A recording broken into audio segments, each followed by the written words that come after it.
इस news के प्रायोजक है Afzan juice. Afzan special basundi, falooda, खजूर जूस, लस्सी, पेंटर चौक, विजापूर वेस्ट, सोलापूर।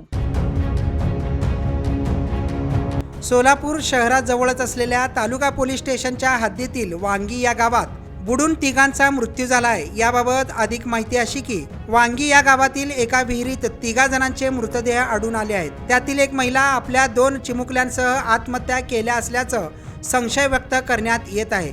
यातील चित्रा बाळासाहेब हाक्के वय वर्ष 28, पृथ्वीराज बाळासाहेब हाक्के वय वर्ष 5 आणि स्वराज बाळासाहेब हाक्के वय वर्ष 2 सर्व राहणार वांगी, तालुका उत्तर सोलापूर अशी मृतांची नावे आहेत। तालुका पोलीस स्टेशनच्या पोलिसांना घटनेची माहिती कळताच पोलिसांनी तात्काळ घटनास्थळी दाखल होऊन रेस्क्यू ऑपरेशन केले। मात्र दोघांचे मृतदेह आढळून आले असून आणखीन एका चिमुकल्याचा मृतदेह आढळून येत नसल्याचं सांगण्यात आले आहे। घटनास्थळी पोलीस असून पोलीस मृतदेह बाहेर काढण्याचे अथक प्रयत्न करत असल्याची माहिती पोलिसांकडून मिळाली आहे। संबंधित महिलेने कोणत्या कारणाने आपल्या 2 मुलांसहित आत्महत्या केली हे मात्र समजू शकले नाही। याबाबत अधिक तपास तालुका पोलीस ठाण्याचे पोलीस करीत आहेत।